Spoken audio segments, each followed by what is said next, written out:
But let's jump into this good content without no further do's or don'ts. You feel me? Let's get into this content without no further do's or don'ts, man. We got the lady who did the Crips LLC. She is speaking out. Big shout out to her. She going out with Big U and Snoop Dogg over Cripicola. Yeah, that's actually what I was finna get into. Shout out to Moving Through Your Hood, one of my new favorite pages. Hey, Moving Through Your Hood, bro. Feel free to use as much of my content as you want, bro. I would never in life copyright strike you. I would never complain. Continue to get your chili, bro. Go ahead, Moving Through Your Hood. You one of my new Under Armour. No. Big shout out to Moving Through Your Hood, man. Those athletes. It showcases every ounce of what an athlete means. It means I can keep training even in the dead of winter. I can just put on my gear and pursue what I need to. Look good, play good. The best in the game. Man, okay. When it came time to take things to the next level, I knew that I had to make a website. And Wix, you know, they're trademarking the marathon. Hey, Moving Through Your Hood. I'm gonna use you as an example. Y'all see how Moving Through Your Hood came in and I immediately show him love and I'm acknowledging that I've used his content because I'm giving him his credit because that's effective and respectable journalism. Yeah, that's all I ask. That's all I ask. You feel me? Hey, I appreciate you, bro. Keep sharing me on the MMA side. You see how every time I use Moving Through Your Hood's videos, I show him love. Hey, Moving Through Your Hood is where I got this from. Gangland Tay Luciano. Watch how many niggas use my shit and don't get the same respect and don't get the same love. Watch how many niggas, Gangland Tay Luciano. Watch how many niggas use my shit, don't show love, don't show respect, don't be like, hey, my nigga, I got this from Rich Trapper and blah, blah, blah, this and blah, blah, blah, that. Flu flammers, but let's keep going. But it's just as easy as showing love as I just did with Moving Through Your Hood. It don't hurt to show niggas love. It don't hurt at all. Continues, you know, I believe this happened just a couple months after Nipsey passed in 2019. Mm-hmm. You know, all this happens, you know, so, you know, a lot of people, you know, they were mad at you.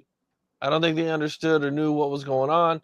You know, can you kind of break down that whole situation? A lot of people are still mad. For those of y'all who don't know, this is a lady who LLC'd the word Crips and the marathon continues. In her mind, she thinks that she was doing a good deed because she says that Big U was trying to take it from the family. She thinks that she stepped in to do a good deed and blah, blah, blah. It's all up for interpretation at this point. I'm not saying she did. I'm not saying she didn't. I'm just saying this is what happened. Mad to this day about me trademarking the marathon.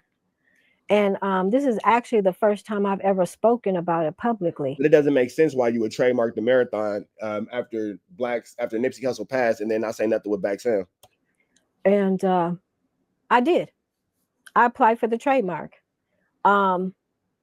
Just because I'm not Dre Nettles, I don't know who that is, bro, but I would like to find out. In the streets as a lifestyle. I mean, it's here on my neck. That's what it says here. Street life. So I was very much. That tattoo is older than all of this. I can damn near 100% guarantee that tattoo is older than everybody in this chat. A part of the streets. Street life, that's a very OG tattoo. Very OG tattoo. But just because it's not my everyday lifestyle, I'm still connected in some ways. And what happened was when Nipsey died, they were trying to extort his estate in the streets. And it was being talked about. And I got wind of it. So, like I said, I'm not in the street, and I'm not, you know, on the. I'm not sure if that's Brick's auntie. I have no idea if that's Brick Baby's auntie. Violent tip and that kind of. So I had to sit back, woosah, collect my thoughts, and figure, what are you going to do to save this boy's estate? What are you going to do? I had to do something about it. I heard them talking about, you know, so. I said, you know what? That's what I'm going to do. I'm going to trademark it and I'll tie it up legitimately in the trademark office and nobody can do nothing with the marathon. His Black Sam couldn't even do anything with the marathon because I tied it up. And I'm not sure why you would tie it up so Black Sam can't do anything. And I'm not sure. Yeah, I'm not sure how this makes sense. You feel me? Like, if I can see you trying to get it out the streets, but if Black Sam can't use it, I'm not sure what the point is, if that's his brother's situation. And although I did try to initially get in touch with his sister, I did send her a message through her DM, but they're mourning Nipsey's death. You know what I'm saying? I didn't really expect that she would call me back to talk about a message that I left in her DM. I'm not saying she is. I'm not saying she's not, but I would assume, and this is an assumption, when you assume, you make an ass out of you and me, so please don't allow me to make an ass out of you, just me. If I would assume if that's Brick's auntie, she would have contact on Brick we would have contact on the parties involved. No, I would assume. DM, and she used to spend a lot of time at my house. She's friends with my youngest son, and so yeah, I did. I trademarked it. They were trying to extort it. Big U wanted it, and Suge. Mm-hmm. Do you have any idea what they were going to do with it? Whatever they thought they could do with it. I would get plenty of calls from Suge. Well, I don't understand why you wouldn't give it to the family. Like, so you didn't want the family to have either. Just say you was on a hustle, and if you was on a legal hustle, you was on a legal hustle. Like, and I can respect that. I'm not saying that it's ethically correct. I'm not saying that it's morally correct. I'm saying that it's what you did, and if that's business, it's business. You feel me? Okay, so she did give it to him once everything cleared up. Okay, cool. What's really going on in the service? Are you trying to have them buy it back? Okay, no, they say in the chat that she has since given it to him. So maybe we're a little late watching this content. So maybe, maybe when did this content come out? Let's see. Let's give it a full. Okay, so it came out about a month ago. Yeah, okay, so this situation came out about a month ago. Talking about that. I mean, he called from prison talking about it. And so I was clear on what was going on. And yeah. Welcome to Ogle School, where beauty meets legacy. Since 1973. And I got it. And my intentions were not giving it to Big U and not giving it to Suge. No. Saving it for Nipsey's estate, because let me tell you what happened with Nip. My son, DG University, his name is Don. He does video. He's a video. Oh, that's okay. So this might actually be Brick's auntie. DG is Don. Don is one of Brick's cousins. Don actually has done 2 music videos for me. I do know Don. I actually do know Don. So if that's Don's mother, then that is in fact Brick's auntie. If that is Don's mother, that is Brick's auntie. I know Don personally, and I actually knew Don before I knew Brick. Interesting. Mush the Great. Interesting. Very interesting. And he was just starting out, but he hadn't built any content. And Nip was just starting out, and he didn't have a bag for a team or whatever the case was, somebody to come film and do it. So they got together in exchange. He said, Nip, I'll shoot you if you let me use the content to start building my portfolio for my videography business. And Nip said, man, you got a deal. So he shot Nipsey's first performance at the House of Blues. And from there, my son, started to build his resume. And that's how they did, So Nip looked out for my son. You know what I mean? And so it was only right for me to look out for his kids. Now, I do know that to be a true story because, again, I do know Don and I did know Nip very well. That is actually a true story. That is not a lie. She's not flu-flamming. No, she's not talking about Don Zelly. It's a different one. My nigga Don Gold. This is interesting. Because she's not lying. So maybe her intentions were misinterpreted because, again, after, she has since given it back and all this blah, blah, blah. So maybe her intentions were misinterpreted. Maybe that's what it was. Maybe her intentions were just misinterpreted. And that's what I did.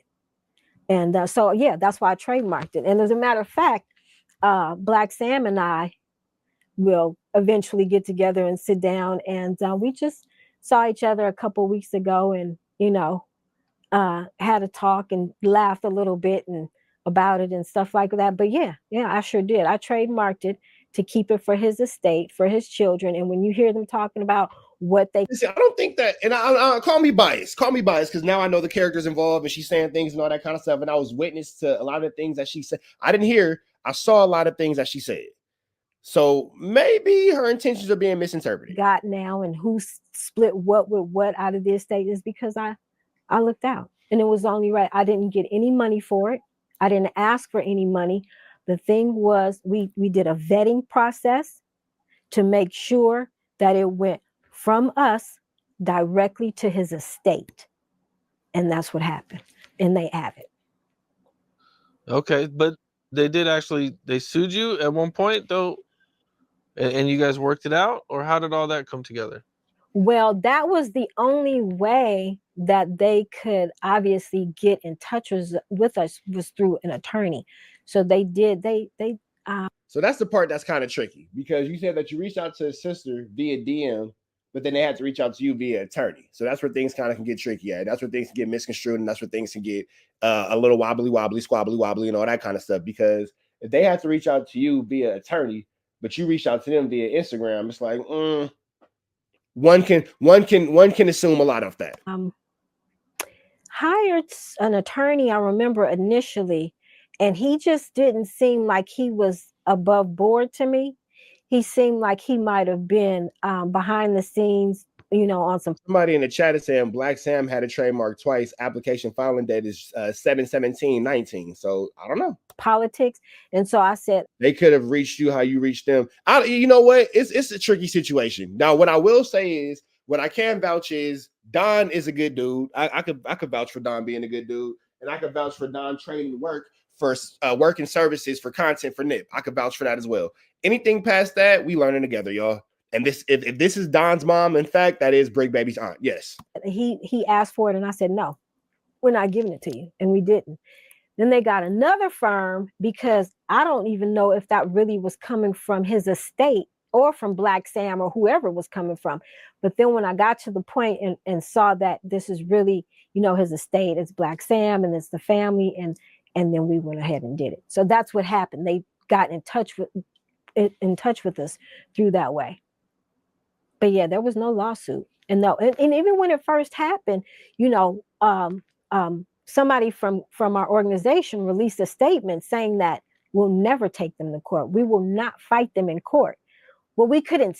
Okay, so she never wanted to fight anybody in court. She's saying her intentions was just making sure that it didn't go into the wrong hands or go where it didn't need to go. Speak on what was going on at that point, but we just wanted them to know publicly that we ain't fighting y'all. This belongs to you guys. You know what I mean? And so eventually we handed it over. Yeah, there was no lawsuit.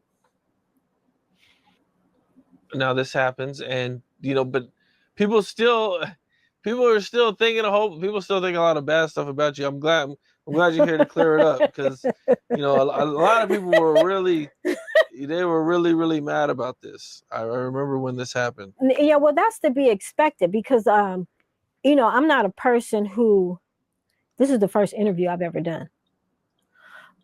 So I'm not into explaining, because for what? And I'm a person who's definitely in touch with reality. I don't think I'm bigger than the program, because anybody can get it. You see what I'm saying? It only takes about 1.2 pounds of pressure to pull a trigger. A baby can kill you. So I'm not above any of that. And what if recording high quality content, editing like a pro, and streaming like a star was as simple? But I just stay in my lane. I mind my business. I'm not gonna bother you, and I'm not gonna let you bother me. Gangland Tay Luciano, if you be watching niggas, you know that everything that I said earlier in my chat about niggas copycatting and all that kind of stuff, I ain't told not one lie, bro. Not one lie. From the niggas you support to the niggas you don't support, you've seen everybody do exactly what I'm saying niggas do, Gangland Luciano. You know what I mean? That kind of thing. And so I've never had to explain my actions for that. And as a matter of fact, I think it was probably. I think that things might have only gotten this far between her and the estate of Nipsey Hussle because there wasn't clear communication, and maybe there might have been, maybe there might have been, missed DMs, missed calls, missed whatever. When if two people probably could have sat down and had a conversation, a lot of this could have been, you feel me? We wouldn't even have a story to talk about right now, for real, for real. If had a conversation and communication been a thing, there wouldn't be anything for us to talk about right now, because she would have saved the brand. She would have saved the marathon continues, trademark for the family and the state and all that kind of stuff. They would have got it, blah, blah, blah. Would have never been a big thing with Big U and Suge Knight and WACK 100 and all that kind of stuff. And, here we are. You feel me? So I'm not here to say yay or nay. I'm here to give y'all news you can use, some knowledge you can't get in college. One of the most profound to this date lessons that I've taught, because when everybody found out that Nipsey did not own the Marathon Continues, and that was his brand, and he always spoke about ownership, trademarks went up 10,000% between 2019 when I trademarked it and 2020. It was the most amount of trademarks filed, applications filed in the history of the USPTO. So I did. Wait, so she's saying that her filing for the trademark of the Marathon Continues made the world go get trademarks? That might be pushing it. That might be a little embellished, just a little bit. Good. After that, that's all I heard about. But what she is making is a good point. Handle your business. So if you ain't catching nothing else from her, Gary, what's the deal? If you ain't catching nothing else from this young lady, handle your business. If you ain't gonna do nothing else today, go handle your business. Go handle that paperwork for sure. Intellectual properties, trademark in our culture, and so it was a good thing, you know. So yeah, I didn't come out explaining and that kind of thing. As long as my intentions were there, and I did what I set out to do, you know, I wouldn't hurt Lauren London like that, you know. My boyfriend, there was a 54th Street massacre back in 1984, you know, and my boyfriend was murdered the same way that Nipsey was murdered. God bless the dead. God bless her fallen in love. In the street, you know. So I know the pain that Lauren London felt at that time. And she was a kid with him, you know what I'm saying? So I wouldn't dare, you know, do nothing like that to step on her feelings, her emotions, disrespect her like that. And yeah, so that's what it was for. You know, I hate that it had to, you know, be done that way. But I mean, that was the only way that I knew, the best way that I knew to do it, and the most effective way to do it, to make sure. So is it possible that her intentions were good and maybe the execution wasn't the best, or maybe the execution might have been the best, but the intentions got misconstrued? Because I don't really see any malice here. She's not talking about anything for profiteers. She's not talking about anything for clout and all that kind of stuff. All this interview, we would never know what this woman looks like. Well, I would, because I know Don's mother and what she looks like and all that kind of stuff. Hey, Don's mom, if you're watching this, hey, pleasure to meet you unofficially. Don's the homie. I don't really see her like having, like, I don't see her being on Flu Flammery. Like, I don't see it. Like, I don't see the Flu Flam. But that it didn't get into the wrong hands, because it's very valuable. Very valuable. And so when I said to Sam, I said, Sam, I'm so sorry. I'm so sorry for what, you know, I put you guys through. And he says, what you put us through by saving the marathon was nothing of what you saved us from. And so, you know, that was all I needed. You know what I mean? Mm-hmm. What's up? This is Cam Capone. All right, man. So we up out of here to the next. We're going to give y'all some more news you can use, some more knowledge you can't get in college. But for right now, we up out of here. We up out of here. We up out of here. Y'all know the deal, man. Red dots to the left. You know the rest. And it's free. Avenue Angel. So he's free. We up out of here, man.